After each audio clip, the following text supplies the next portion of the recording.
Ano? Magsisinungaling pa kayo? Hindi niyo ba nakikita na kinakarma na kayo sa mga panlolokong ginagawa niyo? Akala niyo ba hindi ko alam? Mga sinungaling kayo. Mga mapagsamantala. Ngayon, lasapin niyo ang lahat ng paghihirap namin dahil lamang sa kagustuhan niyong kumita ng pera. Hindi ko babawiin ang sumpa ko sa inyo hanggat hindi niyo pinagsisisihan ang mga kasalanan niyo. Huwag! Maawa ka, iha! Maawa ka! Matanda na kami at marami na kaming pinagdaanan sa buhay. Huwag mo naman kaming pahirapan. Patawad na! Tulong! Tulong! Tulungan niyo kami! Magtiwala ka sa akin. Huwag kang mag-alala, wala akong gagawing masama sa'yo. Kailangan mo lang makawala sa itim na kapangyarihan. Hanggat nakatali ka riyan, hindi mo na magagawa mamuhay na malaya. Magiging lapitin ka na ng tukso ng demonyo para maghiganti sa mga tao na makakasamaan mo ng loob. Bibigyan ka niya ng maraming dahilan para magalit hanggang sa tuluyan mo ng maisangla ang iyong kaluluwa sa impyerno. Ngayon, tatanungin kita, gusto mo bang kumawala sa itim na kapangyarihang bumabalot sa iyo o buong puso mo nang tinatanggap ang pagiging mambabarang mo? Taon 2018, Ilocos. Bandang 6:00 ng gabi, abala sa kusina at patakbo-takbo sa may sala si Liana kapag may naririnig na tricycle sa kanyang bahay. Paparating kasi ang best friend niyang si Jace. Magkaklase sila sa kolehiyo at yun lamang ang nag-iisa niyang kaibigan na pinagkakatiwalaan. Mula kasi nang mabiktima ng bullying noong siya ay nasa high school pa lamang, mas naging mapili na siya sa mga taong kinakausap at pinagkakatiwalaan. Ulila na sa ina si Liana mula nang siya ay bata pa. Laking lola at ang tatay niya naman ay may iba ng pamilya. May maayos na trabaho yon, kaya naman sinusustentuhan niya pa rin ang dalaga sa pag-aaral nito. Habang nag-aaral, kumikita rin si Liana bilang isang content writer sa isang online website. 2 taon na rin mula nung pumanaw ang kanyang lola, kaya naman kahit mahirap ay pinilit niyang bumangon at mamuhay ng mag-isa sa kanyang buhay. Habang pabalik-balik sa kusina at sa sala, hawak ang sandok sa pagluluto, ay pasilip-silip yun sa bintana. Napatili pa ang dalaga nang tumigil ang isang tricycle sa tapat ng tarangkahan. Agad tumakbo sa kusina at pinahinaan ang apoy ng kalan bago tumungo palabas ng bahay. Jace! Ang tagal mo ha? Kanina pa kaya kita hinihintay. Halika, tuloy ka. Nagluluto ako eh. Wow, parang may nabago sa bahay mo ah. Anong nabago? Yung pintura. Pinapalitan ko lang. Maganda naman, diba? Oo, maganda naman. Pwede na. Ay, parang napilitan ka lang eh. Basta sa mata ko, maganda yan. Tapos, pasok at tulungan mo ako magluto ng dinner natin. Hindi ka ba natatakot dito? Bakit naman ako matatakot? Dito na ako lumaki at wala namang dapat katakutan. Multo? Yung kinukwento ko sa'yo na nagpaparamdam dito? Wala yun? Sanay na ako doon? Nadadala naman sa pakiusap at saka sigurado si Lola lang yun. Siyempre, hindi naman niya ako iiwan na mag-isa dito. Ay, seryoso ka ba? Huwag ka naman nananakot. Dapat pala. Hoy, huwag kang anduwag dyan. Para namang hindi kayo close ni Lola. Paborito ka kaya nun.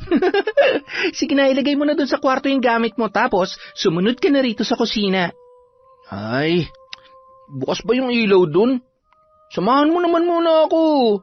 Ito parang ewan. Bakla ka ba? O hindi ah. Halikan kita dyan eh. Takot lang talaga ako sa multo. We, kaya mo? Takot sa multo pero addict naman sa horror movie. Ay, akin na nga. Ako na maglalagay. Lola, pakikurot nga sa singit tong si Jace. Matapos mailagay ang bag ni Jay sa kwarto, ay agad na rin silang tumungo sa kusina at doon ay nagpatuloy sa pagkukwentuhan. Ang laki nitong bahay. Pwede mong parentahan yung kabilang kwarto para may kasama ka dito. Ilang ulit ko bang sasabihin sa'yo? Hindi ko kailangan ng kasama dito sa bahay. At saka, ayaw kong galawin ang kwarto ni Lola. Maraming mga importanteng gamit doon. Mamaya ipapakita ko sa'yo. mahal na mahal mo talagang lola mo, no? Siyempre naman, alam mo naman lahat ng sakripisyo ni Lola para sa akin, para protektahan niya ako. Ang dami kong natutunan sa kanya, ang dami-dami niyang tinuro sa akin, kaya kahit iniwan niya na ako, alam ko na kaya ko nang mag-isa, kaya ko nang protektahan ng sarili ko. Teka, naalala ko, sabi mo sa akin, mambabarang ang lola mo. Totoo ba yun? Oo, pero tinalikuran niya ng pambabarang mula nung nagkasakit na siya. Ay, sabi niya kasi kapag ginamit ang aklat ng karunungan sa masamang paraan, may mangyayari din daw na hindi maganda. Pakiramdam ko nga, dahil dun sa ginawa niya sa mga nambuli sa akin noon, kaya nagkaroon siya ng malubhang sakit. Ano ba nangyari sa mga kaklase mo noong... Ay, hindi ko na alam. Umalis na rin kasi kami pagkatapos mangyari yon. Kita mo tong peklat ko sa braso, tapos tong paso ko sa likod? Kagagawan nila lahat to, kaya ano man ang ginawa sa kanila ni Lola, dapat lang yun sa kanila. Ay, naiintindihan ko na kung bakit. Kung bakit ikaw lang ang kaibigan ko at wala akong tiwala sa iba? Kaya ang tingin nila sa akin weird, masamang tao, maldita at ano pa ba? Kapag tiningnan ka kasi sobrang sungit mo, alam mo yung konting pagkakamali mo lang tatamaan ka talaga? At saka sa sobrang galing mo sa klase, sinong di mai-intimidate sa'yo? Ay, kailangan ko lang magmukhang masungit, matapang, at maging magaling dahil naranasan ko na kung paano apak-apakan at laitin, kaya ipinangako ko sa sarili ko na hinding-hindi na ako papayag na mangyari ulit sa akin yon at sa mga taong importante sa akin. Kaya mo ba ako kinaibigan para tigilan na ako ng mga... Oo, nung nakita kita na binubuli na alala kong sarili ko sa iyo at saka alam ko na mabait ka at mapagkakatiwalaan. Halika, upo ka na, kain na tayo. Kailangan natin matulog na maaga. Mahaba-haba ang biyahe natin bukas. Naamoy ko na ang empanada sa vegan. Matapos maghapunan ng dalawa, agad na ring nag-asikaso ng mga gamit niya si Liana. Pagkatapos ay hinila nun ang binata papunta sa isang kwarto. Uy, ano na naman bang iniisip mo? Di ba sabi ko sa'yo, ipapakita ko sa'yo yung kwarto ni Lola? Ay, oo, pero okay na. Okay lang naman kahit hindi ko na makita. Ay, halika na. Meron din akong kukunin. At wala nang nagawa pa ang binata dahil hinila na siya ni Liana papunta sa nasabing kwarto. Halos humiwalay ang kaluluwa ni Jace sa kanyang katawan nang tumambad ang muka ng lola ni Liana sa lumang larawan na nakadikit sa pader. Akala ko talaga. Masyado ka. Ang ganda-ganda kaya ng lola ko dyan. Ang gandang mangkukulam, di ba? Teka, heto. Dito nakatago ang mga gamit niya sa pambabarang. Nanlalamig na ang kamay ni Jace, sabay na palunok ng laway habang tinititigan ang mga gamit na ipinapakita sa kanya ng kanyang kaibigan. Liana, huwag mong pakikialaman yan. Baka mamaya maging mambabarang ka rin. Ay, Jace, kung mambabarang ba ako, magigalit ka sa akin? Hindi mo na ako kakaibiganin? Hindi. Hindi ko alam. Huwag mo na lang kasing pakialaman yan. Naiihina ako sa takot eh. Ewan ko sa'yo, pero seryoso ako ha. Marunong ako mambarang. Tinuruan ako ni Lola na gamitin ang mga to. Pero huwag ka mag-alala. Marunong ako, oo, pero hindi ko pa naman nagagamit yan. Pero dahil pupunta tayo sa malayong lugar at kailangan natin ng pamalakasang proteksyon, dadalhin ko to. Yan na naman eh. Lalo lang tayo mapapahamak sa ginagawa mong yan eh. Hindi yan. Trust me, bro. Akong bahala sa'yo. Halos hindi makatulog si Jace dahil sa mga nalaman niya kay Liana. Sa mahigit 4 na taon nilang pagkakaibigan ay sadyang malalim na ang kanilang samahan, kaya hindi niya inaasahan na may lihim pa pala siyang matutuklasan tungkol sa dalaga. Ay, ikaw na. Ikaw nang maraming alam at pati pambabarang ay talaga naman. Ay, salamat, dinalaw rin ako ng antok. Ay, ang ganda-gandang babae, lakas humilik, humahagok pa. Mukhang itong hindi magpapatulog sa akin eh. Kinabukasan, 7:00 ng umaga, nasa terminal na ng bus ang magkaibigan. Agad rin naman silang nakasakay. Inabot ng 10 oras ang kanilang biyahe. Pasado 5:00 nang makarating sila sa nasabing lugar. Pagkababa ng bus ay agad naman silang sinalubong ng isang matandang lalaki. Iha! Iho! Mukhang pagod na kayo sa biyahe ah. Meron akong alam na transient house dito. Malapit lang yun. Sumunod kayo sa akin at nandun kasi nakaparada ang tricycle ko. Salamat po, Lolo. Huwag po sanang masyadong... alam niyo na. Oo naman. Murang-mura lang. At saka, kaibigan ko may-ari noon. Kung minsan ay ume-extra din ako ron bilang tagalinis. Sa katunayan ay dun ko lagi dinadala ang mga tayong pumupunta rito dahil mabait ang may-ari at maayos ang kanilang panuluyan. Aba, ayos. Mabuti naman po kung ganun. Basta akong bahala sa inyo. Sakay ng tricycle, dinala sila ng matanda sa nasabing transient house.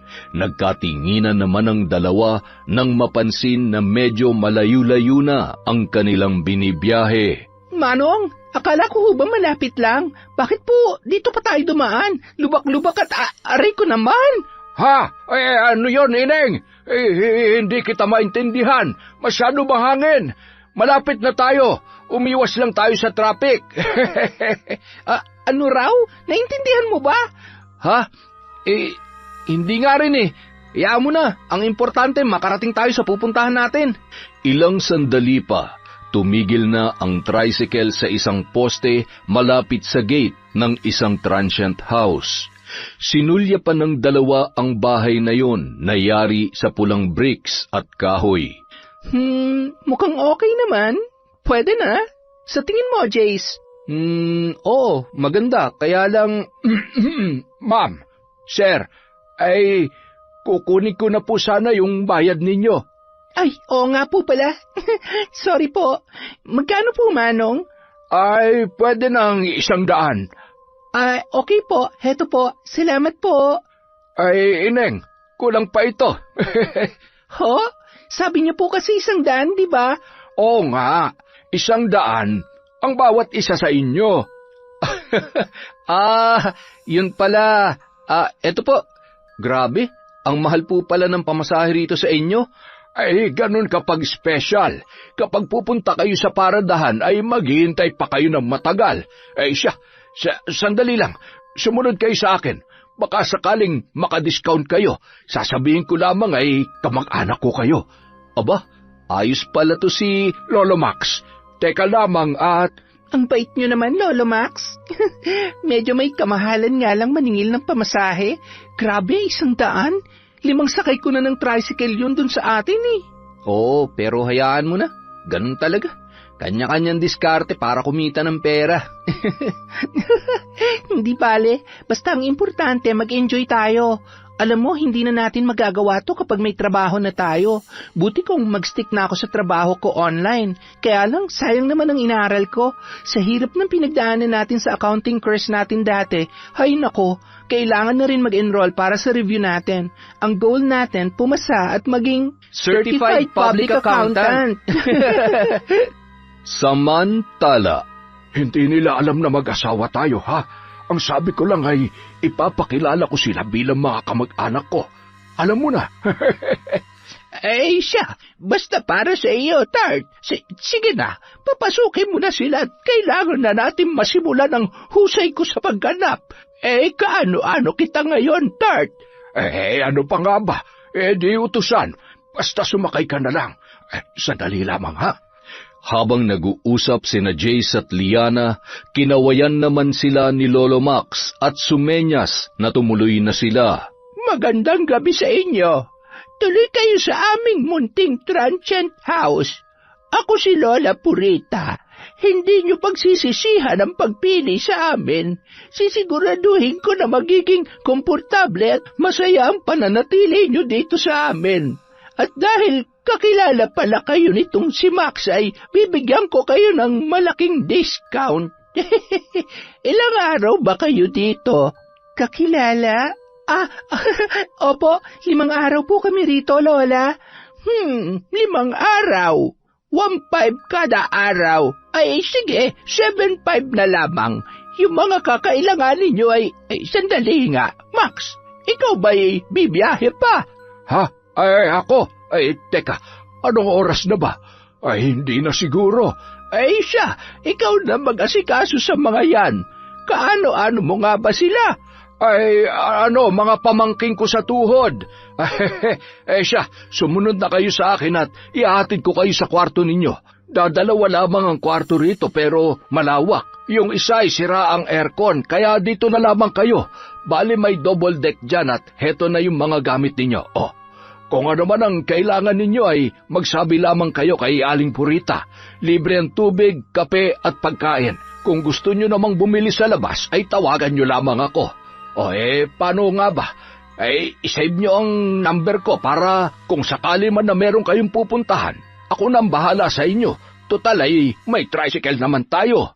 Hindi na nag-alangan pa ang dalawa nung mga oras na yun. Tila ba lahat ng sinasabi ni Lolo Max at ni Lola Purita ay sinang-ayunan na lamang nila. Habang nagpapahinga at nag-aayos ng kanilang mga gamit sa kanilang kwarto, masinsinan namang nag-uusap ang dalawang matanda. Tart, halika nga. Halika dito, dali. Mukhang tiba-tiba na naman tayo ngayon. Ang galing-galing naman talaga ng tart ko. Siya, magluto ka na ng adobo at batchoy para sa mga bisita natin. Titimbrehan ko na rin si Badong at bukas na bukas ay siguradong makakatanggap na naman siya ng grasya. O di kaya naman ay puntahan natin sila mamaya kapag tulog na ang mga bisita natin. Tart, ako na ngang naghahanap ng customer ay ako pa magluluto para sa kanila. Anak ng... Nagrereklamo ka ba, Tart? Baka gusto mong matulog sa labas ng kulambo mamaya. Ay, eto na nga magluluto na. Tart, baka naman pwede mo akong tulungan. Kita mo to, naka 1,000 na ako ngayong araw. Tsaka, pakis nga. Tumigil ka nga dyan, baka makita tayo. Wala naman talaga akong masabi sa kasipagan ng tart ko. Siya, halika na sa kusina at magluto na tayo. Akin na 1,000 at baka malaglag pa kung saan. Dito sa Braco siguradong dadami at hindi magagastos yan. Ay, mukhang naisahan na naman ako ng tart ko Abat, parang sa kanya lamang hindi umi-epekto ang palipad hangin ko. Ano yon, Tart? Ay, wala. Ang sabi ko ay kailangan na natin magluto para bago mag-8 ay makakain na yung dalawa. Ano sa tingin mo? Magkaibigan sila o mag-asawa? O magkasintahan? Sa tingin ko ay magkaibigan, Tart. Parang nung kapanahunan lamang natin. Magkaibigan lamang tayo dati, hindi ba? Kaya lang ay mapilit ka. Hoy, tigilan mo nga ako. Kung hindi ako nagkakamali ay ginayuma mo lamang ako. Ay, teka, hindi ko gusto yung pinupunto mo, ha? Parang ikaw pa talaga ang napilitan. Sandali nga't iimpake ko na itong mga gamit mo. Tart naman, masyado naman mainitin ang ulo. Nagbibiro lamang ako Uminom ka na ba ng maintenance mo? Tubig. Malamig na tubig gusto mo? Hindi mo ako madadaan sa paganyan-ganyan mo, ha? Asikasuhin mo ng pagluluto bago mandilim ang paningin ko. Teka, may tumatawag. Oy, pare, nako, hindi ako pwede ngayon. Meron kasi kaming customer. Oo, sa susunod na lamang, ha? Sige, pupuntahan na lamang kita dyan. Matapos magluto, ay agad na silang naghain para kina Jace at Liana. Sige na, ako na ang bahala dito. Katukin mo na sila. Baka nakatulog na mga yon dahil sa matinding pagod sa biyahe. Sigurado yan. Mga mukhang galing Maynila at may kaya sa buhay. Kaya siguradong hayahay na naman tayo nito. Huwag lang tayo mabubuking at baka tayo ay malintikan. Tumanda na tayo ng ganito minsan wala namang nagreklamo Binibigay naman natin ang nararapat na serbisyo para sa ating mga bisita. Sobra-sobra pa nga, hindi ba? Agad nang tumungo sa kwarto ng dalawa ang matanda at kumatok. Ma'am, sir, nakatulog na ba kayo? Kumain po muna kayo.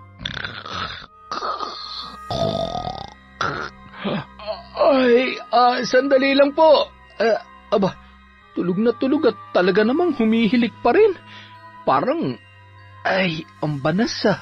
Mukhang 1 taon nang hindi nalilinisan ang aircon. Liana, gising. Kakain na.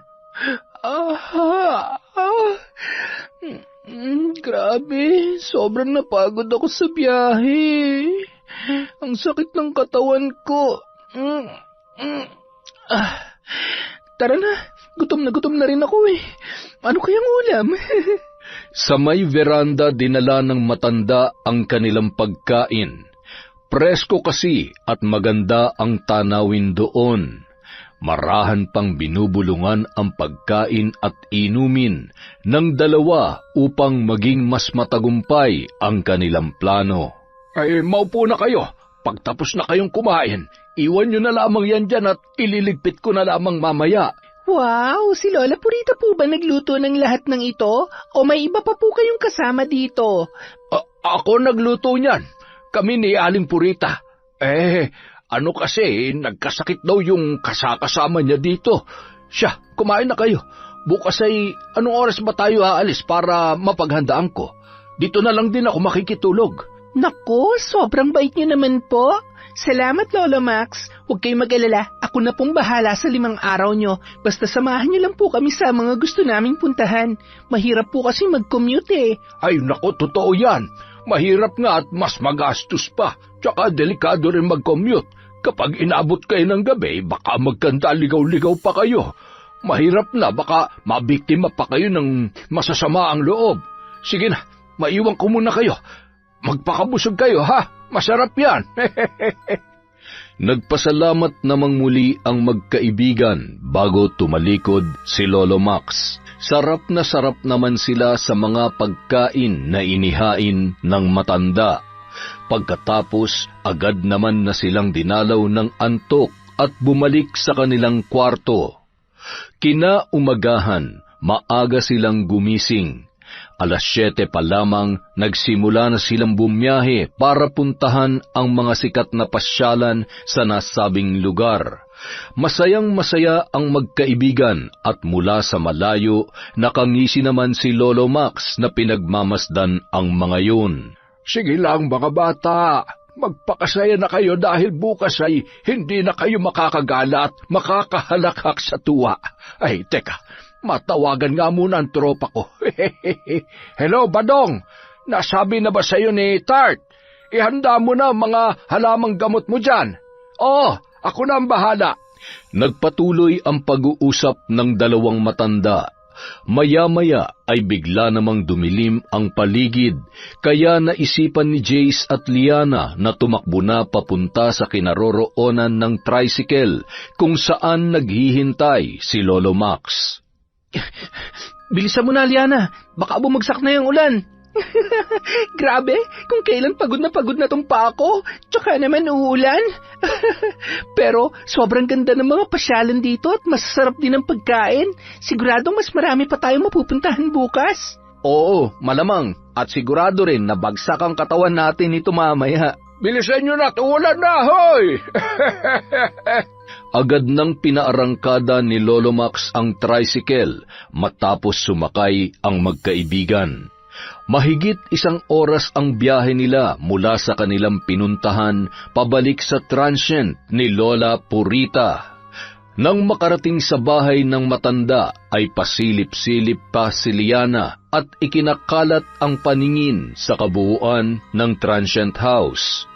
Bakit iya? May hinahanap ka ba? Wala naman po, Lolo. Napansin ko lang po na parang walang imahe ng santo, santa o kaya krusman lang dito sa transient house. Iba po bang relihiyon ni Lola Purita? Ay, nandito na pala kayo. Ay, nandyan po pala kayo, Lola. Narinig niyo po ba yung sinabi ko? Oo. Pasensya na. Hindi kasi ako mahilig sa mga anito at kung ano-ano. Puros lamang halaman ang laman ng bahay na ito. Pero Katoliko rin naman ako. Hindi rin ako palasimba katulad ng iba na halos linggo-linggo ay naninikluhod sa Diyos. Alam nyo kasi, naniniwala ako na mas lapitin ng tukso ng demonyo ang mga taong palasimba. Tumuloy na kayo sa may kusina. Kumain na kayo. Nakaluto na ako. Salamat po, Lola. Kaya lang, Jace, nagugutom ka ba? Busog na busog pa kasi ako eh. Busog pa rin ako. Ang dami kaya nating kinain na kung ano-ano kanina. At saka, parang mas gusto ko na lang matulog. Ako rin po. Siya, mukhang ang napagod kayo. Sige na, bukas ay agahan nyo na lamang gumising para makapag-almusal ng maaga. Salamat po, Lola Purita. Halika na, Liana. Po? Ay, oo nga po pala. Heto po. Idagdag nyo na rin po ito dyan. Aba, napakalaking halaga naman nito. Sigurado ba kayo? Ay, oo naman po. Siguradong sigurado. Walang-wala pa po yan sa maayos na serbisyo nyo at kabaitan nyo sa amin, Lolo Max. Good night po. Walang anuman mga apo. Sige na't magpahinga na kayo. Matapos magligpit ng damit ay agad nang humiga si Liana. Si Jace naman nakaupo lamang sa kanyang higaan habang nagsiselfone at tinitingnan ang mga kuha nilang larawan ni Liana. Napahawak siya sa leeg nang makaramdam na parang nangangalay yun. Napilitan na yung magpalit ng damit sa banyo at pagkatapos ay humilata na rin. Pagkahiga niya, naramdaman niya na tila ba lumulubog siya sa kanyang higaan. Ano ba nangyayari sa akin?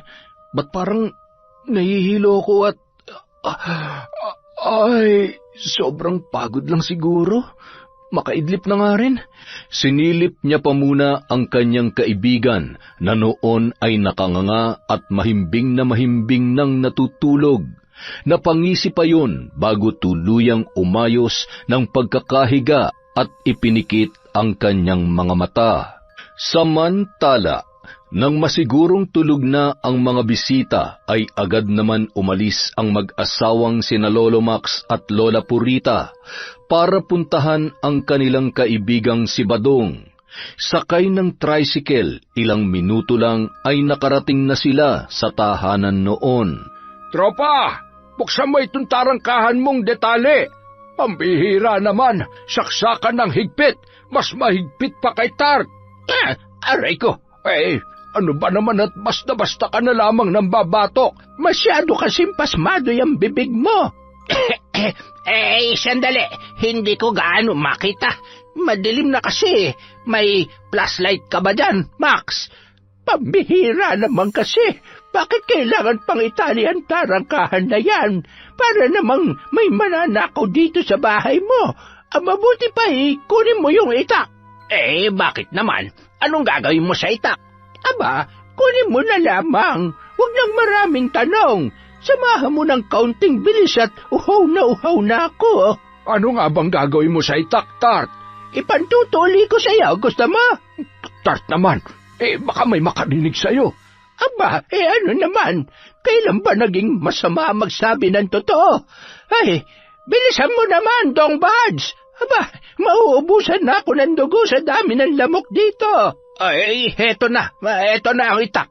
Alam nyo kayong dalawa, tumanda na tayo't lahat-lahat, pero hindi nyo pa rin talaga ako matatalo sa diskarte.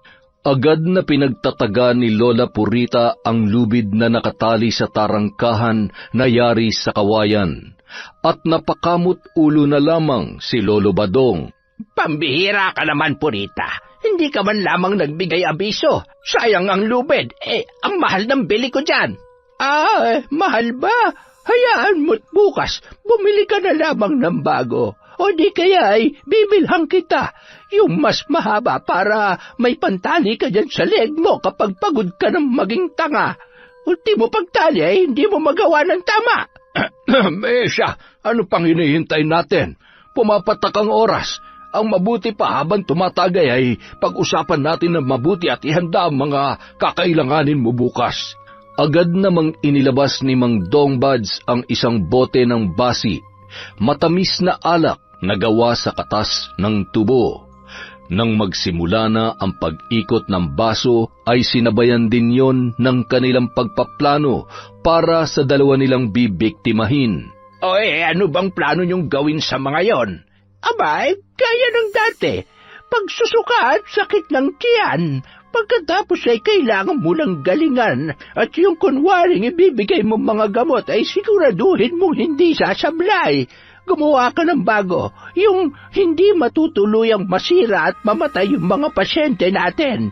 Siya, huwag kayong mag-alala. May bago akong gawang halamang gamot na mainam sa sakit ng tiyan. Doon naman sa sasapian ay diskarte na namin yon. Alam na namin ni Max kung paano. Matagal nang magkakaibigan ang tatlo mula nung sila ay mga bata pa lamang. Ang transient house naman na yon ay pinababantayan lamang sa mag-asawang matanda ng totoong may-ari dahil sa ibang bansa na permanenteng naninirahan ang mga yon. 1 dekada na ang nakalilipas. Iniwan nila bilang pasasalamat sa mag-asawa na matagal nang naninilbihan sa naturang pamilya.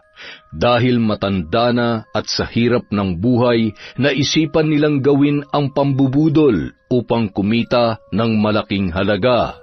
Matapos ang mahaba-habang pag-uusap at pagpaplano, ay sakto namang nakaubos sila ng 2 bote ng basi. Tart, uuwi na ba tayo? Abay, tulog na pala itong lintik na ito Napagod ata sa biyahe kanina. Tart, gumising ka. Uuwi na tayo. Maaga pa tayong gigising bukas. Babangon ka hahambalusin kita nito. Tart, uuwi na ba tayo? Nalasing ka ba? Ako pa talagang tinanong. Kaya mo pa ba mag-drive? Baka naman kung saan tayo sumadsad kapag... Kaya ko pa. Ako pa. Ugali mo kinakaya ko pagdadrad pa kayo lasing. Oo nga naman. Buti na lang talaga ikaw ang nakatuluyan ni Purita. Naalala mo, dati nag-jack and poy tayo kung sinong talo. Siyang manliligaw sa kanya. Abay, mga hinayupak na ito Hindi ko alam yan. Dapat sa inyo ay pinipingot sabay pinag-uuntog yung mga ulo niyong panot. Bahala kayo sa buhay niyo, mga buwisit! Manong naman kasi, bakit mo naman sinabi yon? Alam mo namang ang hirap pahupain ng galit nun. Malilintikan talaga ako nito. Ay, Tart! Sandali lang, hintayin mo ko, nagbibiro lamang si Badong. Ang sarap talaga ng buhay ko. Malaya, masaya, at walang sinusuyong babae. Hindi nang bababae. Gwapo lang, ipinanganak na pogi at mamamatay na pogi. Ay, makatulog na nga kasama itong unan na... amoy lupa na. 1 taong ko na atang hindi nalalabhan nito. Di bali na nga. Ang importante, bukas, magkakapera ako. Magkakalaman na rin sa wakas ang pitaka ko. Samantala, nang makarating ang mag-asawa sa bahay ay kapansin-pansin pa rin ang galit sa mukha ni Lola Purita na animoy hindi pa rin nahihimasmasan sa sinabi ni Lolo Badong. Tart, huwag ka nang sumimangot. Masyado ka namang maramdamin. Kalimutan mo na yung sinabi ni Dong Buds. Ang tagal-tagal na nun, hindi na nga sumasagi yun sa isip ko Tart, may pera ka pa ba? Wala na. Hindi ba halata? Ay, kaya naman pala siya, eto, ayan ang perang binigay sa akin ni Liana. Sa'yo na yan.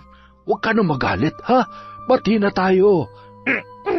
Siya, kahit nagtatampo pa rin ako Sige na, bati na tayo. Matitiis ba naman kita? Mahal na mahal kita, Tart. Ay naku, ang sweet-sweet naman talaga ng Tart ko. Napakaganda kapag naabutan ng pera.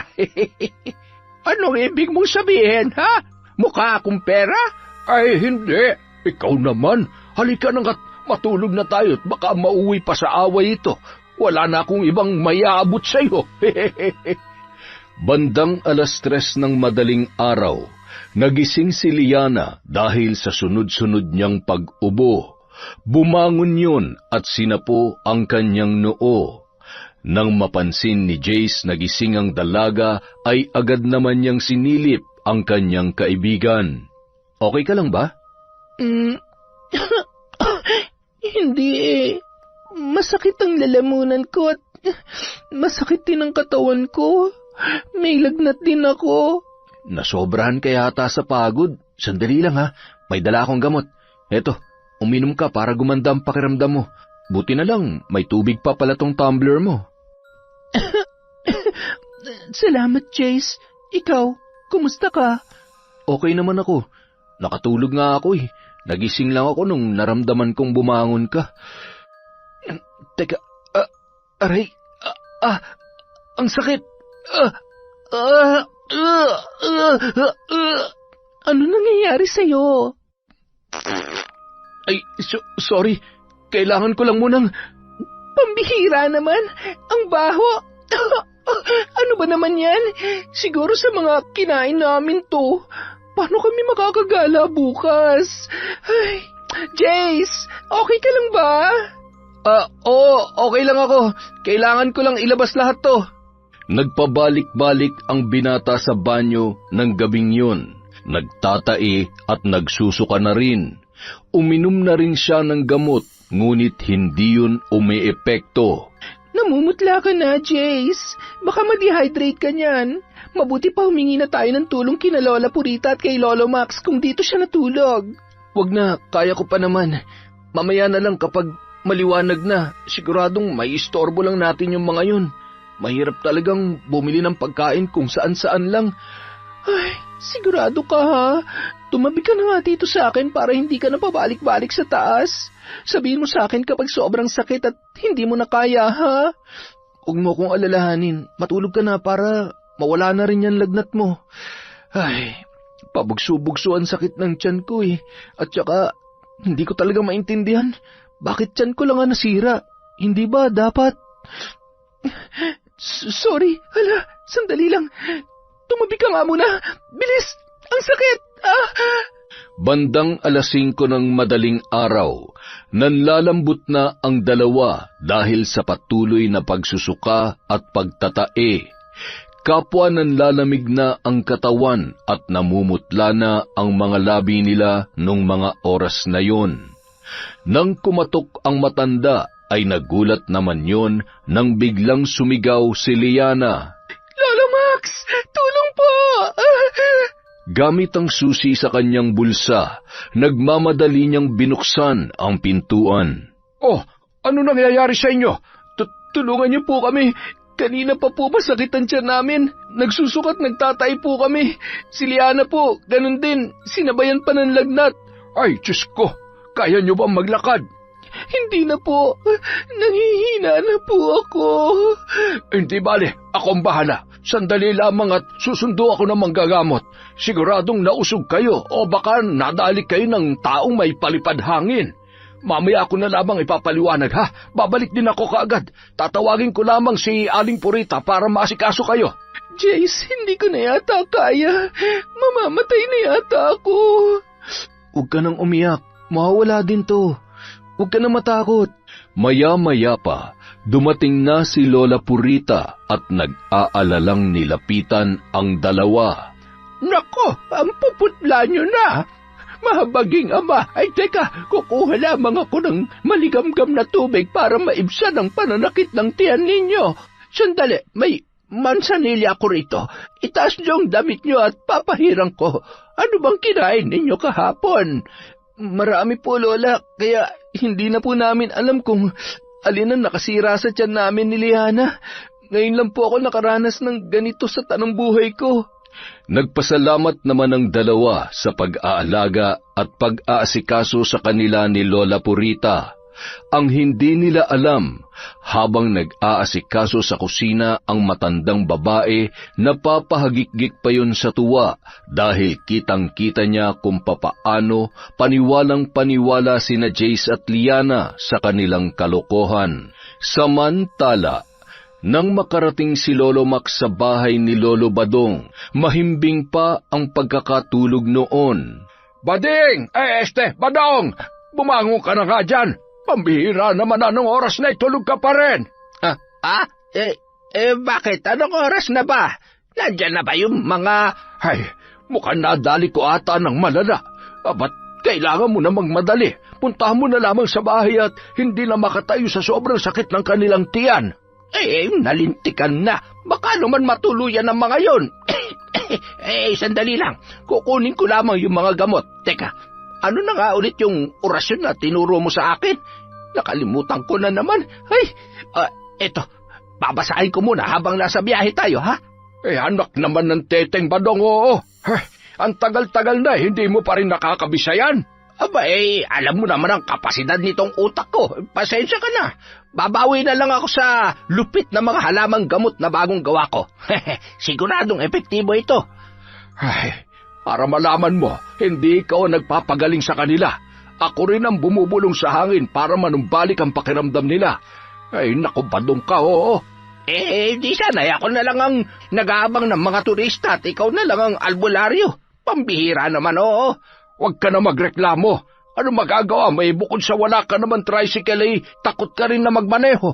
At saka, takot ka rin sa maraming tao. Oy, Badong, kumising ka nga dyan. Hindi ko malaman kung nananaginip ka pa ba sadyang ulianan ka na. Hindi bali ng ulianin, hindi naman panot. Umayos ka dyan. Baka upakan kita, makita mo. Kapag ako napikon sa'yo, lagas yan lahat ng buhok mo. Huwag mo ako sinusubukan. Ito naman hindi na mabiro. Masyado mo nang gamit na gamit yung pagpapalipad hangin mo. Kapag nataon na may alam sa ganyan ng mga biktima natin siguradong malilintikan tayo. Kapag nagkataon, kayo na lang sana mag-asawa. Para naman dadalaw na lamang ako sa inyo. Sumakay ka na nga lamang. Bilisan mo. Nang makarating ang dalawa sa transient house, nagmamadali ng bumaba ng sasakyan sina Lolo Badong at Lolo Max. Bilisan mo na at sumunod ka na sa akin. Ayusin mo yung pag-arte mo, kung hindi tatamaan ka talaga, makita mo. Ang init naman ng ulo mo, Maximo. Kalmahan mo lang, kayang-kaya ko to. Nang makarating sa kwarto na magkaibigang dayo, nabunutan naman ng tinik si Lola Purita na totoong nag-aalala na sa dalawa dahil halos wala na yung mga malay. Sinimulan nung damutin ang dalawa sa pamamagitan ng pag-usal ng mga kakaibang salita. Kahit nanlalambot at nakapikit si Liana, tila nababahala siya sa mga sinasambit na salita ng albularyong kasama ni Lolo Max. Matapos silang painumin ng halamang gamot mula sa isang bote, ay pasimple namang bumubulong sa hangin ang isa pang matanda. Bigla na lamang uminit ang pakiramdam ng dalawa at nanumbalik ang kanilang lakas. Gayon din ay nawala na ang pananakit ng kanilang tiyan. Maliban na lamang sa sakit ng ulo ni Liana. Marahil ay palipad hangin ang dahilan na nangyari sa inyo. Siguro ay may taong nagambala ninyo sa pamamasyal ninyo kahapon. Paano niyo po nalaman na namasyal kami kahapon? Naikwento sa akin ni Max kanina. Buti, nataon na hindi pa ako nakakaalis. Pupunta pa kasi ako sa kabilang baryo para manggamot. Sakto naman na dumating siya. Salamat ho, Lolo. Ang galing niyo naman po. Akala ko po kasi kanina katapusan ko na. Mabuti na lang ho at dumating kayo at mabisa yung gamot na pinainom niyo sa amin. Pati na rin ho yung orasyon na ginawa ninyo. Hindi lahat nabibigyan ng Diyos ng ganitong kakayahan upang makatulong sa nangangailangan. Kaya hindi lamang kayo dapat sa akin mapasalamat, kundi sa Amang nasa langit. Walang sakit na hindi mabibigyan ng lunas kapag malakas ang pananampalataya sa Kanya. Matanong ko lang po, ilang taon na po kayong nanggagamot at nasa lahi niyo po bang... Eto, naglugaw ako. Kumain muna kayo at siguradong nagugutom na kayo. Salamat na lamang. Uuwi na rin kasi ako at may lakad pa ako. Pero kung magpupumilit kayo pakibalot na lamang. Pasensya ka na. Ang totoo para sa mga bisita namin yan. Abat, napakadamot naman talaga ng matandang ito, oo. Magkano ho ang bayad sa... Ikaw. Ang ibig kong sabihin kayo na ang bahala. Inabot ni Liana ang kanyang bag at kinuha ang kanyang pitaka. Habang ginagawa niya yon ay muling nag-usal sa hangin si Lolo Max. Iniabot ng dalaga ang 2,000 sa matanda na halos manginig pa ang kamay sa laki ng perang kanyang ibinigay. Bahagya pa yung tumingin kay Max at pinandilatan naman siya ng kaibigan. Maraming salamat dito, iha. Siya, magpapaalam na ako. Kung sakali man na may maramdaman kayo ay ipatawag niyo lamang ako kay Max, ha? Maraming salamat po. Mag-iingat po kayo. Nagpaalam naman si Lolo Max na ihahatid niya ulit si Badong sa bahay nito. Habang naglalakad palabas ng tarangkahan, patakbo namang sinundan ni Lolo Max ang kanyang kaibigang si Badong. Tropa, sandali. Ayos. Naka 2,000 ka sa loob lang ng ilang minuto, ha? Baka naman nakakalimutan mong kanina bisit na bisit ka sa akin. Ngayon na may pera ako ayan na, 1,000. Huwag mong sabihin na kulang pa yan. Oo na, tama na to. Mamaya ulit, ha? Siya, sige. Basta, sunduin mo lamang ako. Mahal ang pamasahe. Nagtitipid ako, tayo kung mabawasan itong malutong-lutong na 1,000. Samantala, matapos maiwan ang magkaibigan sa kwarto, nakahawak naman sa kanyang ulo si Liana na animoy gulong-gulo ang kanyang isipan. Ayos ka lang ba? Nahihilo yata ako, Chase. Parang kinukutuban ako at may kakaiba akong nararamdaman. Hindi ko maintindihan at hindi ko maipaliwanag pero... Matulog ka kaya muna. Napuyat lang tayo kaya para tayong lutang na hindi maintindihan. Isa pa, hindi pa rin gaanong bumababa ang lagnat mo. Naisip ko lang kasi yung sinabi ng matandang albularyo kung palipad hangin ang dahilan kung bakit tayo nagtae at nagsuka, kaya ko namang labanan na may gawanan sa atin. Ang sama naman ng ugali niya. Wala naman tayong ginawang masama para pahirapan tayo ng ganon. Gusto lang naman nating mamasyal dito sa kanila. Huwag mo na munang isipin yan. Ang importante sa ngayon, magpalakas at ikaw, gumaling ka na. Mabuti pa nga itulog ko na lang muna to. Pero pasasaan ba't may kalalagyan ng mga gumawa nito sa atin? Buong araw na nagpahinga sina Jace at Liana. Inasikaso at maya-mayang kinukumusta naman sila ng 2 matanda. Nang sumapit ang gabi at tapos na sila maghapunan, napansin ni Jace ang pagkabalisa ni Liana. Ano ba nangyayari sa'yo? Okay ka lang ba? May nararamdaman ka na naman? Jace, pakiramdam ko, alam ko na kung sino may gawa sa atin ito. Buong maghapon, pinagmamasdan ko ang kilos ni Lolo Max at ni Lola Purita. Pinaglalaruan nila tayo. Isa sa kanila o maaaring pinagkakaisa nila tayo. Anong ibig mong sabihin? Liana naman, ayang ka na naman eh. Nananakot ka na naman eh. Ano ba? Hindi kita tinatakot. Sigurado ako sa... Liana, anong... Lumayo ka sa akin. Huwag ka lalapit. Huwag mo akong susundan. Tumakbo yun palabas, nakasalubong ang 2 matanda at hinarangan yon. Ano ba? Bitawan niyo nga ako. Papatayin ko kayo. Diyos ko. Ano na naman ang nangyayari? Hindi ko po alam. Bigla na lang po siya nagkaganyan. Patuloy sa pagpupumiglas at nang mabitawan ay tumakbo yon ng mabilis hanggang sa mahulog sa may hagdanan. Liana!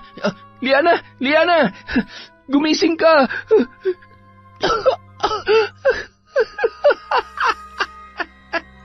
Huwag kayong lalapit! Huwag kayong lalapit sa akin! Mukhang pinaglalaruan siya ng isang tao na may itim na kapangyarihan. Tara na, kailangan natin siyang dalhin sa albularyo habang hindi pa huli ang lahat. Habang binubuhat nila si Liana papunta sa tricycle, napansin ni Jace ang kakaibang tinginan ng 2 matanda. Gayon din ang pasimpleng pagbuka ng mga labi noon na animoy may inuusal na mga salita. Kinabahan man ay hindi niya malaman kung ano ang kanyang gagawin. Nang makarating sila sa bahay ng albularyong si Badong, ay laking gulat niya na animoy nakahanda na ang mga gamit at tila mga bagong pitas lamang ang mga tangkay ng dahon. May isang baon ng nyog na may lamang uling at humahalimuyak ang amoy ng insenso at kamangyan. Sa pagkakataong yun ay napagtagni-tagni na niya ang mga pangyayari. Agad namang sinimulan ang ritual at kapansin-pansin na ang mga inuusal na salita animoy kathang isip lamang. Nababasa ni Jace ang ekspresyon ng mga mukha ng matatanda, gayon din ang mga nais ipakahulugan ng kanilang pagtitinginan. Nang maayos na ang kalagayan ni Liana, ay pasimpleng lumabas ng tarangkahan si Jace, balisa at nag-iisip kung paano nila matatakasan ang kinasangkutang sitwasyon. Siguradong may pinaplano pa sila sa amin. Kailangan na naming umalis. Diyos ko, tulungan niyo po ako. Hindi ko po alam kung anong gagawin ko. Natatakot po ako. Habang nakatayo at balisa si Jace, nilapitan yon ng isang babae. Iho, anong ginagawa mo dito? Dayo ka, ano? Opo, bakit ho? Nako, nadali kayo ng matatandang manloloko. Ang mabuti pa'y umalis na kayo. Mauubos ang pera niyo sa mga yan. Modus nila yan at marami na silang nabiktima. Mag-iingat kayo sa kanila. Lalo lamang nakaramdam ng takot ang binata.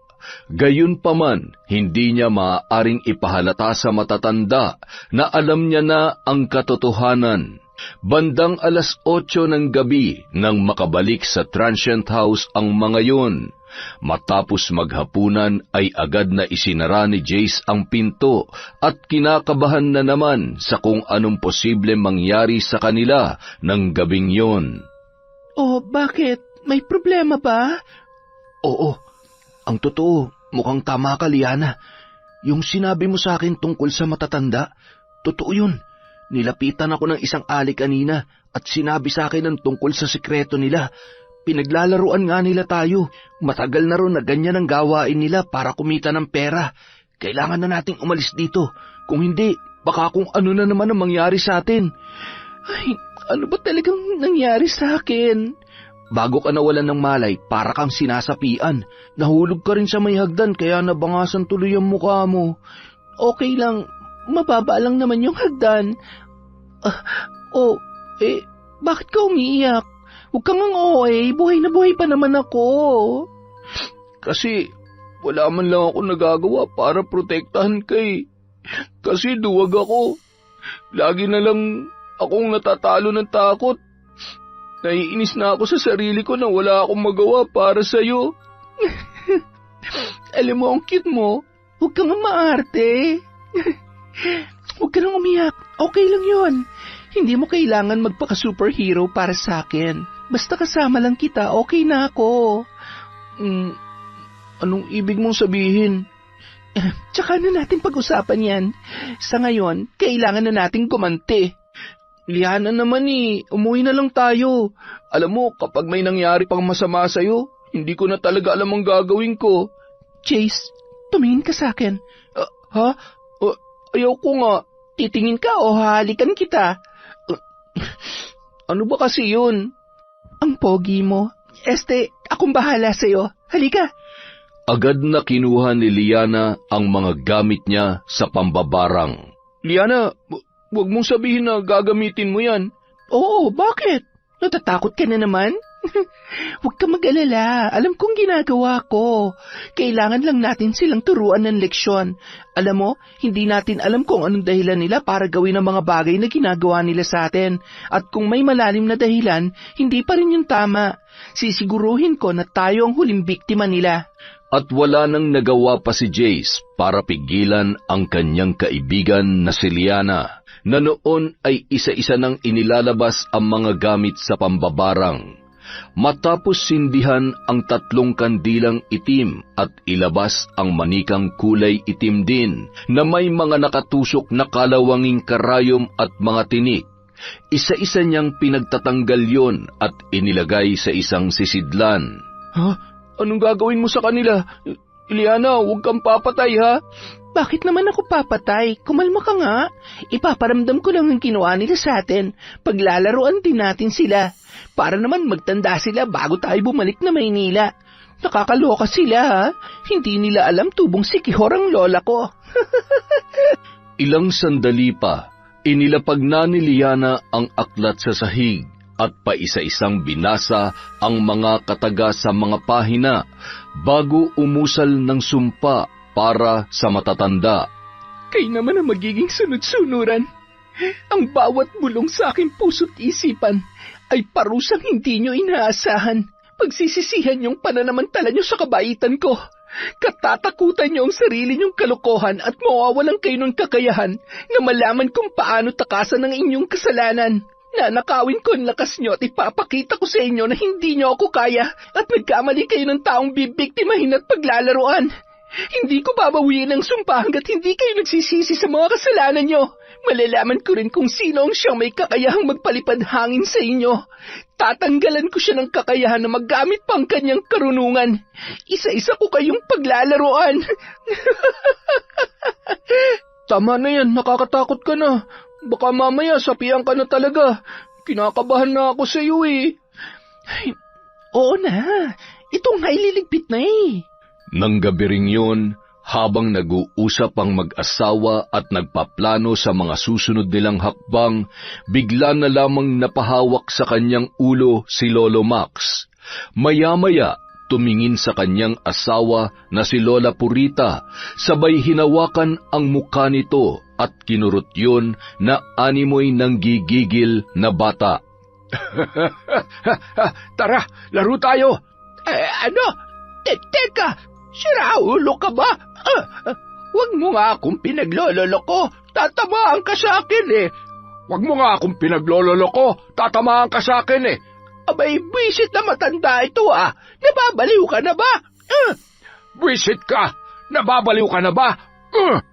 Napakunot noon na lamang si Ali Purita na animoy napansin na wala sa sarili ang kanyang asawa.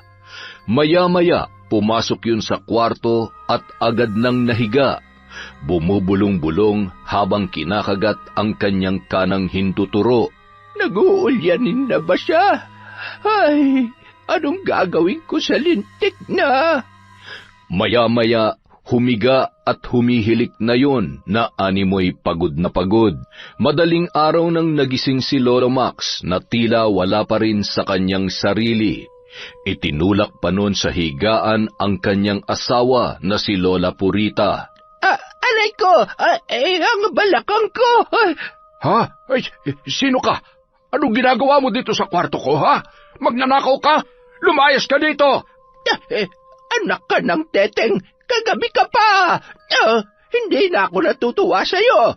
Talaga bang wala ka sa tabang kaisipan o sinasadya mo lamang ito? Gusto mo bang hampasin kita nitong picture frame para maalala mo na ako ang asawa mo? Ano? Asawa? Hindi ako papatol sa matandang kulubot na katulad mo. Ay, kilabutan ka nga dyan sa sinasabi mo. Tumayo pa yon at tiningnan ang sarili niya sa salamin, sabay nagulat sa imahe ng matandang lalaki. Ha? Hindi ako yan. Samantala, nang mga oras na yon ay nasa labas ng kwarto ng mag-asawang matanda sina Jace at Liana na halos sumasakit na ang tiyan sa kakapigil ng kanilang pagtawa. Maya-maya, naisipan nilang tumungo sa may veranda para magpahangin. Akalain mong ganitong adventure pang napala natin? Ay, hindi pa rin ako makapaniwala sa mga nangyayari. Hindi ko alam kung matatawa ba ako o maaawa dun sa matatanda. Akalain mong napaniwala nila tayo sa pagpapanggap nila? Grabe. Masaya naman, diba? Masaya ka dyan hanggat hindi pa natatapos lahat ng to. Hindi ako makakampante at magiging masaya. Huwag ka mag-alala, makakauwi tayo ng ligtas. Kinabukasan. Hindi ko na kaya. Ang sakit ng tiyan ko. Tulungan niyo po ako. Hoy, Manang! Tulungan niyo ako. Bahala ka dyan. Kahit maglupasay ka pa kakaiyak, hanggat hindi mo ako naaalala, hindi kita tutulungan, lintik ka. Huh. Ay, natataya ko. Ay, kailangan kong... Ay, anong ginagawa mo? Anak ka ng... Bakit dyan mo inilabas yan? Huh, napakabaho! Ano ba kasi ang kinain mo't nasira yan dyan mo? Lintik ka! Kinakarma ka na ata dyan sa mga pinagagagawa mo sa mga bisita natin! Tumakbo si Lolo Max sa banyo, kaya naman lalong nagkalat ang matandang lalaki sa kanilang kwarto.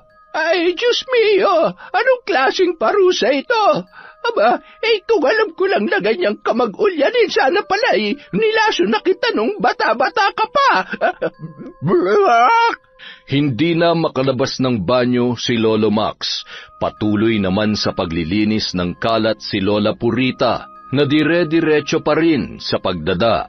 Makalipas ang ilang oras, medyo kumalma na ang pananakit ng tiyan ni Lolo Max.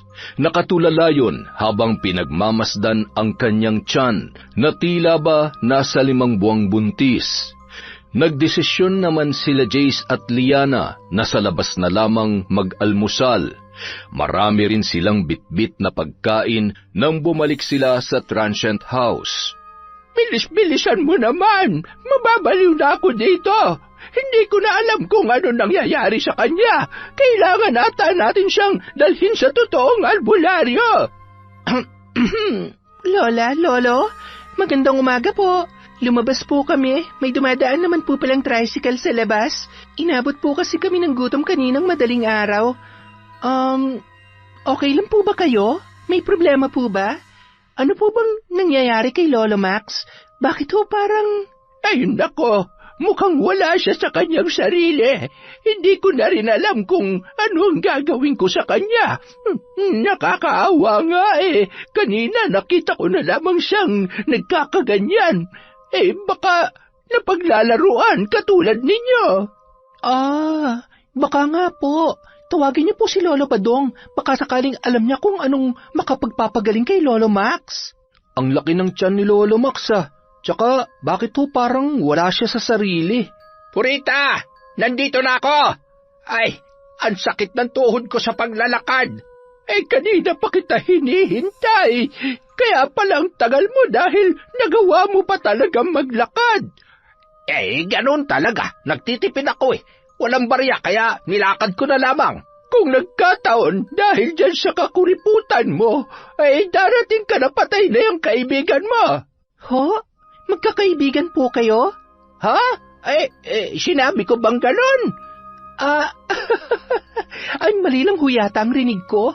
Halos magkakaedaran po kasi kayo tapos kayo po ni Lolo Max. Halos magkamukha na rin po kayo. Para po kayong mag-asawa. Sandali muna, Ineng. At paiinumin ko muna ng gamot itong si Max para matigil na sa pagtatae. Ano? Paiinumin mo ng peke mong gamot ang tart ko. Ano ba naman? Kanina pa ako nadudulas. Pahamak na bibig ito Sige lang, magsinungaling pa kayo. Ikaw talaga, Purita, masyado ka. Tinawag mo pa ako't inistorbo kung wala ka namang bilib na mapapagaling ko yang si Max. Walang kasing bilis at tila wala na rin sa katinuan na binuksan ni Lolo Badong ang isang bote at pinainom yon kay Lolo Max. Nakipag-agawan naman si Lola Purita na tila ba napakalakas ng itinulak si Badong. Lalo pang nagalit ang matandang babae nang makita na nangingisay at bumubula na ang bibig ng kanyang asawa na si Lolo Max. Nagngangalit na kinuha ni Lola Purita ang isang bato at ipupukpok sana yun sa ulo ni Badong nang biglang humalakhak si Liana at napatingin ang mga yon sa dalaga. Ano? Magsisinungaling pa kayo? Hindi niyo ba nakikita na kinakarma na kayo sa mga panlolokong ginagawa ninyo? Akala niyo ba hindi ko alam? Mga sinungaling kayo, mga mapagsamantala. Ngayon, lasapin niyo ang lahat ng paghihirap namin dahil lamang sa kagustuhan niyong kumita ng pera. Hindi ko babawiin ang sumpa ko sa inyo hanggat hindi niyo pinagsisisihan ang mga kasalanan niyo. Wag! Maawa ka, iha! Maawa ka! Matanda na kami at marami na kaming pinagdaanan sa buhay. Huwag mo naman kaming pahirapan. Patawad! Sana ganun lang kadaling magbigay ng kapatawaran. Ilang tao na ba nabiktima nyo? Nandito kami para magbakasyon, para gumaan ang aming pakiramdam, mag-enjoy. Anong kasalanan namin sa inyo? Wala naman, di ba? Nagtiwala kami sa inyo. Nagbabayad naman kami ng maayos. Alam nyo, kahit gaano pa kalaking pera makuha nyo dahil sa panggagancho nyo, hindi kayo magiging masaya dahil tiwala ng taong sinisira nyo. Lalo ka na, Lolo Max. Alam kong ikaw ang may karunungan sa pagpapalipad hangin, kaya sumakit ang tiyan ko, nagsuka at nawala sa sarili. Kaya dapat lang yan sa'yo. Ay, tama na. Maawa ka. Huwag mo akong papatayin. Magbabagong buhay na ako. Tart, tulungan mo ko. Sige na. Dahil sa matinding galit ni Liana na sinasabayan pa ng biglaang pagkulimlim, kulog at kidlat, nagsiliparan ang mga tuyong dahon, pati na rin ang upuan at mesa sa labas ng bahay na yun. Ay, naku po, Diyos ko, amang mahabagin, napakalakas niya. Anong klaseng nilalang ba siya? Nang mga sandaling yon, maging si Jace ay natakot na rin, lalo na nang makita ang pagbabago ng itsura ng kanyang kaibigan. Patuloy yon na nag-usal ng mga kahindik-hindik na salita at itinuturo ang mga matatanda na nagpapagulong-gulong at humihiyaw sa sakit. Liana, tama na! Naglakas loob na lapitan ang kaibigan, ngunit naitulak siya nun. Tumilapon at tumama sa isang bato. Doon ay unti-unting nahimasmasan si Liana at bumalik sa kanyang normal na kaisipan. Akma na niyang lalapitan si Jace nang bigla naman siyang nawalan ng malay. Agad na tumayo ang lalaki at nilapitan ang kanyang kaibigan. Kasabay ng kawalan ng malay ni Liana ay ang pagkawala ng sakit ng tiyan ng matatanda, na noon ay agad namang tumayo para saklolohan ang dalaga. Maaring hindi kinaya ng katawan niya ang paggamit niya ng itim na kapangyarihan. Pasensya na, iho. Kasalanan namin ang lahat ng ito. Patawarin niyo sana kami. Kung magrereklamo kayo laban sa amin ay tatanggapin namin dahil... Huwag niyo na po munang isipin yan. Tulungan niyo na lang po muna ako na magkamalay ang kaibigan ko. Liana, gumising ka. Naririnig mo ba ako? Sa tingin ko ay kailangan niya muna magpahinga. Kailangan natin siyang dalhin sa kwarto. Kaya mo ba siyang buhatin? Opo, susubukan ko. Ilang minuto matapos magkamalay nang hihinang nagising si Liana. Sinubukan niyang igalaw ang kanyang katawan, ngunit tanging mahinang boses lamang ang lumabas sa kanyang bibig. Anong nangyari sa akin? Bakit hindi ko maigalaw ang kamay ko? Liana, huwag mong pilitin ang sarili mo. Magpahinga ka lang muna. Sabi ko naman sa iyo, hindi mo na kailangang gumanti. Tingnan mo tuloy. Gusto ko lang naman silang turuan ng leksyon. Samantala, paano na lang kapag nakulong tayo? Siguradong magsusumbong ang mga yan sa pulis. Ayokong makulong. Anong gusto mong gawin natin? Tumakbo? Magtago? Tapos ano? Tutuluyan pa rin tayo ng dalagang mambabarang na yon. Nakita mo naman kung anong kaya niyang gawin.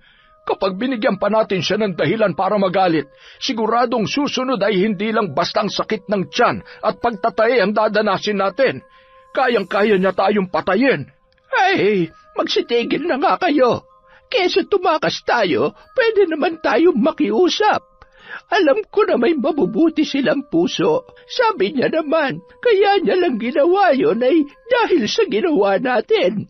Isa pa sabi niya nga, hindi niya babawiin ang sumpa kapag hindi tayo nagbago. Kaya ikaw, Badong, huwag ka nang gagawa pa ng kalokohan kung ayaw mong matodas. Ha?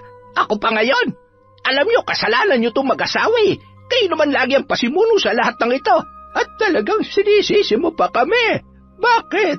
Kami lang bang mukhang pera dito? Kami lang ba? Umayos ka. Huwag na huwag mong paiiralin yung kakitiran ng utak mo. Huwag na huwag kang gagawa ng paraan na hindi namin nalalaman dahil kapag nagkataon ay talaga namang may kalalagyan ka at hindi ka namin tutulungan. Basta, bahala kayo dyan. Kung gusto niyong makulong, bahala kayo! Abat, hoy! Saan ka pupunta? Badong, bumalik ka dito! Nagmamadaling tumungo si Lolo Badong sa kwarto ni Liana at Jace. Alam kong nagpapahinga kayo, pero gusto ko sanang makatulong. Heto, gamot ito para manumbalik ang lakas mo, iha. Sigurado ho ba kayo? Hindi po ba peke lamang at gawa-gawa niyo lamang ang gamot na yan? Hindi. Inaral ko rin ang mga yan. Ibang klase rin po talaga kayo. Gusto niyo ho akong patayin? Para iligtas ang sarili niyo? Hindi niyo man po sabihin, alam ko na may binabalak kayo masama sa akin. Umalis na kayo dito. Kung talagang mabisa at hindi lason, siguro maniniwala pa ako kung kayo mismo ang uubos ng laman ng boteng yan. Anong ginagawa mo sa akin? Bakit ang kamay ko? Kusang, hindi. Wag! Liana, wag. Lalo ka manghihina kapag ginamit mo na naman ang kapangyarihan mo. Kahit na ikamatay ko pa, kung mababawasan naman ng isa man lang na halangang kaluluwa dito sa mundo, gagawin ko. Nilagok ni Lolo Badong ang laman ng botelya at agad na bumula ang bibig noon. Siya namang pagpasok ng mag-asawang matanda. Badong, ano nangyari sa kanya? Gusto niya ho sana akong lasunin, kaya ayan. Pinili niya pa rin pong gumawa ng isa pang kasamaan kesa itama ang pagkakamali niya. Ay, Diyos ko! Anong gagawin natin? Iha, alam ko na wala akong karapatan na humingi ng kapatawaran. Pero huwag mo nang hayaang mabalot ang puso mo ng galit dahil sa mga taong katulad namin. Patawarin mo na kami. Hindi kami tatakbo at maluwag sa kalooban namin na tanggapin at harapin ang mga pagkakamali namin. Bigyan mo lamang kami ng pagkakataon na mabuhay. Badong, huwag ka munang mamamatay. Iha, sige na. Patawarin mo na kami upang mapalaya mo rin ang sarili mo sa kapangyarihan ng dilim na bumabalot ngayon sa pagkatao mo. Maaari ka rin mabiktima ng kapangyarihan na ginagamit mo ngayon. Maawa kayo sa akin. Dalhin niyo ako sa ospital. Pinagtulungan namang buhatin ni na Jace, Lola Purita at Lolo Max ang noon ay nag-aagaw buhay ng matanda. Napaluhan na lamang si Liana sa kanyang nagawa. Ngunit sa mga pagkakataong yun ay hindi niya pa rin magawang tumayo sa kanyang kinahihigaan. Kayo na po ang bahala. Heto po, gamitin niyo po ang perang ito para sa kanya. Pasensya na ho kayo, hindi ko kayo masasamahan. Kailangan po ako ng kaibigan ko. Sadyang napakabuti ng puso mo, iho. Salamat. Maraming salamat. Sige na ho, mag-iingat ho kayo, bilisan niyo. Nang makapasok sa kwarto si Jace, agad niyang kinausap ang kanyang kaibigan. Huwag ka nang umiyak. Naiintindihan ka naman nila Lola kung bakit mo nagawa yon. Magpalakas ka na. Magdasal ka at humingi ng tawad. Gusto mo ba magsimba tayo? Paano tayo magsisimba? Tingnan mo nga ang itsura ko. Daig ko pa ang lantang gulay. Alam mo, tama ka. Dapat nakinig ako sa'yo.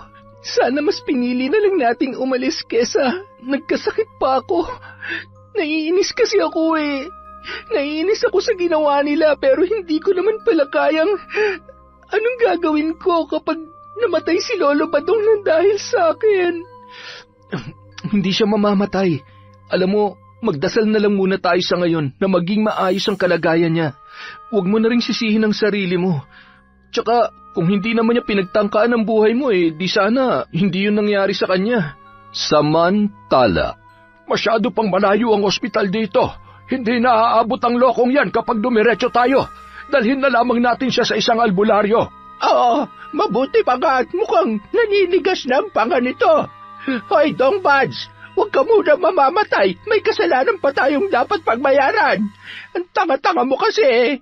Ayan na pala mo tuloy. Masyado kang padalos-dalos. Sa dami na mabibiktima natin bakit naman kasi mambabarang pa? Ay, nako. Ang karma nga naman.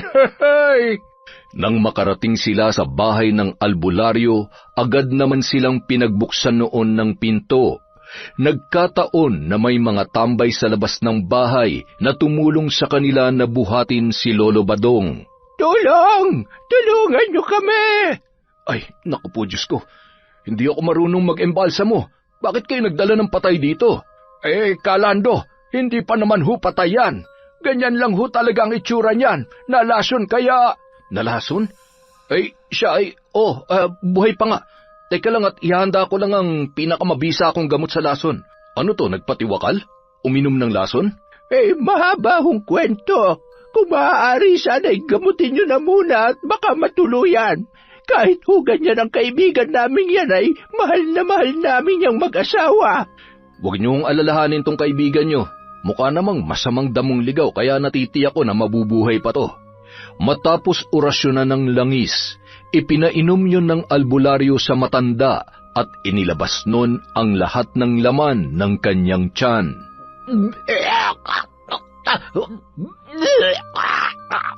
Jesus Mariosep, baka naman pati bitukan niya ay mailuwa niya na.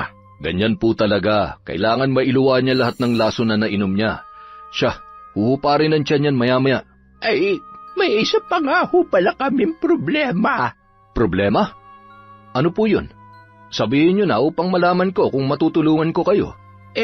Meron ho kasing mambabarang sa bahay namin, pero hindi ho siya masama. Sinubukan niyang gamitin ang kapangyarihan niya para kami parusahan.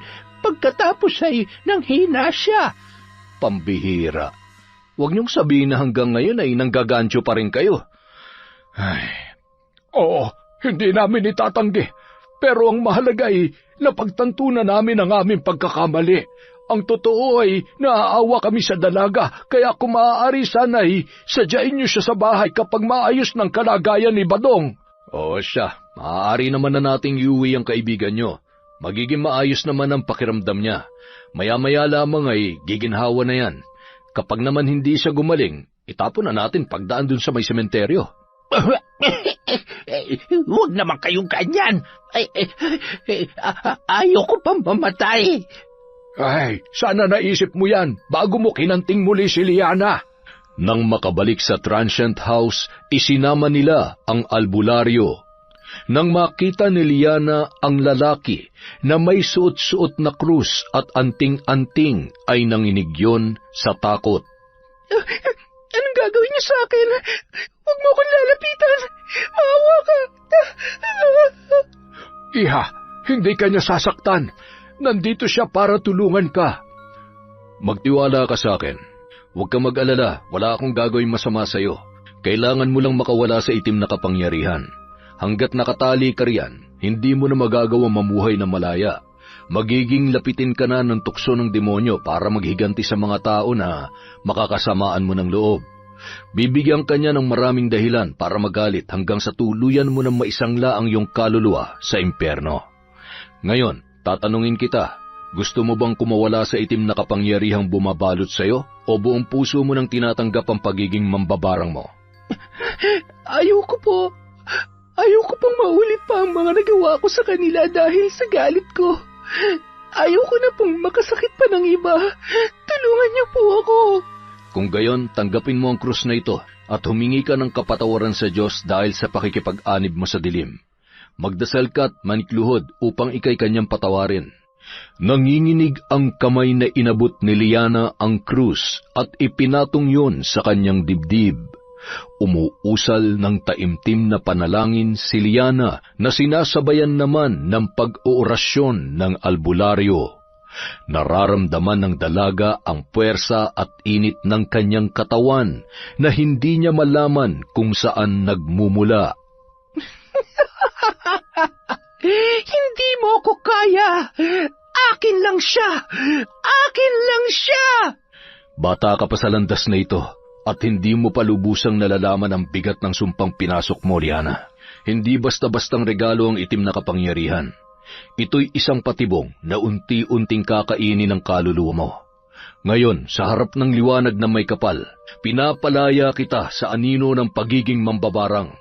Itakwil mo ang dilim, talikuran mo ang landas ng paghihiganti at pananakot. Ang tunay na lakas ay nasa kabutihan, at ang tunay na kapangyarihan ay hindi nakukuha sa galit at paghihiganti. Sa bisa ng dasal at ng banal na langis, hinuhugasan ko ang iyong espiritu Sabayan mo ako, Liana. Sa ngalan ng Ama, ng Anak, at ng Espiritu Santo. Amen.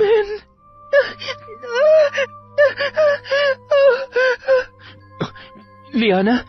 Mahigpit na niyakap ni Jace habang hinihimas ang likod ng kanyang kaibigan. Malaya na siya sa kapangyarihang itim.